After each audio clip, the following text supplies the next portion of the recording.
Our short film follows Todorow's analysis of narrative structure because the equilibrium occurs when she's relaxing on her sofa watching television. The disruption happens when her father enters the scene, then attacks her. She then considers suicide, showing that she has acknowledged the problem but receives help from a social worker, creating a new equilibrium. We used binary oppositions in the film to show both ways in which depression can end. The first girl doesn't ask for help, nor does she receive it, so she commits suicide, whereas the second girl accepts help and finds a way out. Both characters experience similar problems, yet their fates were completely different. The message here is that there is always a better way to deal with your problems. Also, the social worker wants to help her. Another major binary opposition to consider is the fact that Jade is a real-life teenager who experiences her issues in real life, whereas what she sees on TV is a fictional character from a drama. Jade's aggressive and abusive father is the binary opposition of the caring and supporting social worker. This is also true in the film Precious. The titular character's social worker and teacher help her to escape her violent mother, who puts her down and tells her that she is worthless. Both characters feel safe when they're away from their homes, which is a reversal of the expected norm. The film runs in a non-chronological order. It begins in the present day when Jade meets a social worker in the park. Jade decides to tell the social worker about what is going on in her life. The audience sees that her explanation via a long flashback of all the events leading up to the present day, including her watching TV, her dad coming home and hitting her, her waking up the next day and considering suicide, and the phone call from the college. There is also a voiceover of her telling Jenny, the social worker, what happened. When she finishes telling Jenny, the film cuts back to the present day in the park. We decide that a non-chronological narrative was more impressive stylistically and would keep our audiences more interested. Flashbacks are used in the film Precious. For example, when the titular character talks about past experiences like when her father sexually abused her, there are flashbacks. The ending of the film is closed. We find out that she is leaving her home with the social worker to stay in a safer place.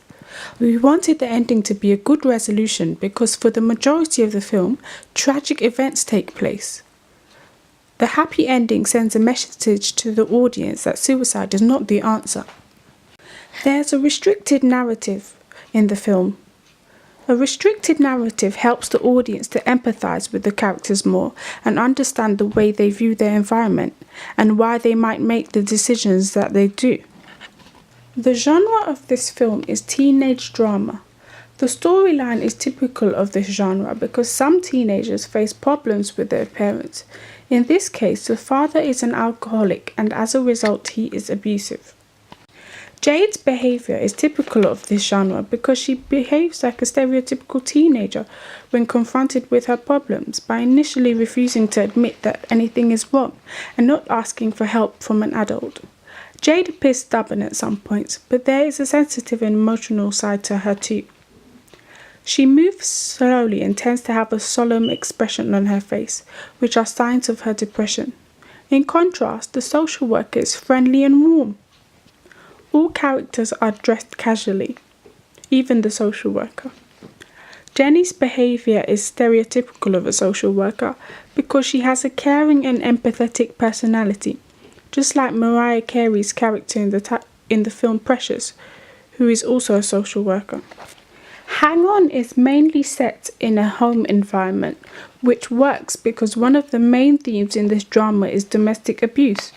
The park is a neutral location where she feels safe to speak to someone about her issues. The rope is a major prop in the film. It links both girls in the story and represents death.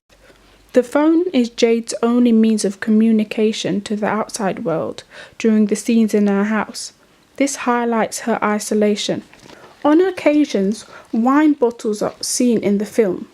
For example, when Jade's father attacks her, he has a wine bottle in his hand because he has come home drunk.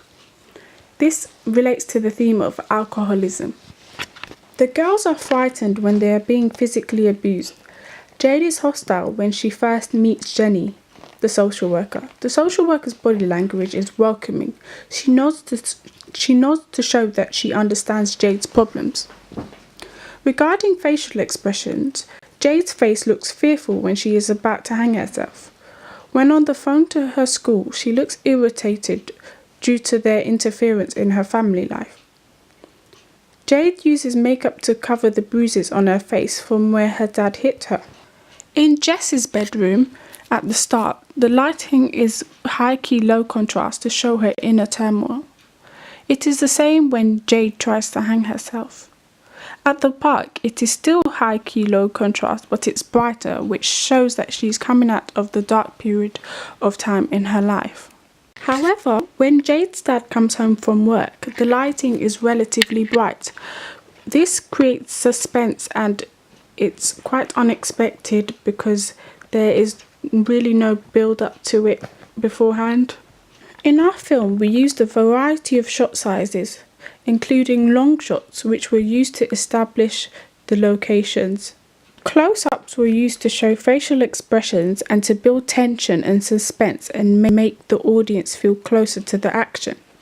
For example, the close-up of Jade's face when she is about to step off the stool.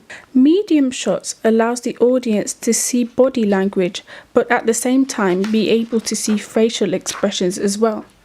For example, when Jade is talking to the social worker on the phone, we can see her irritation/fear on her face as well as her body language. We also use different camera angles for different purposes.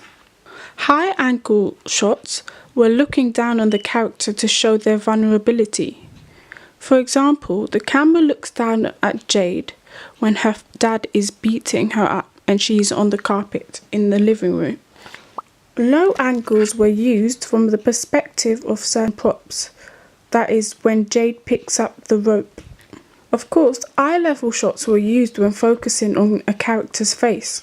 The point of view shot in the mirror emphasizes the theme of abuse, and it shows her facial expression when she sees the bruises on her face for the first time.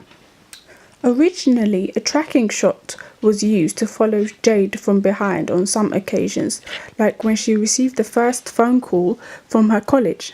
This makes the audience feel closer to the action. We also used different editing techniques. Fades were used to show the passage of time and to go from one location to another. We used cuts. In the scenes where the main characters are about to commit suicide, the clips are relatively short to create a fast pace.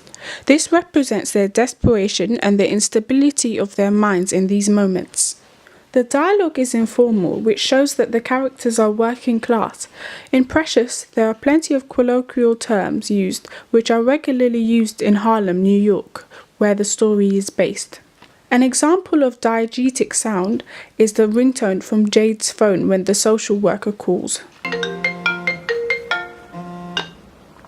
We also use non-diegetic sound.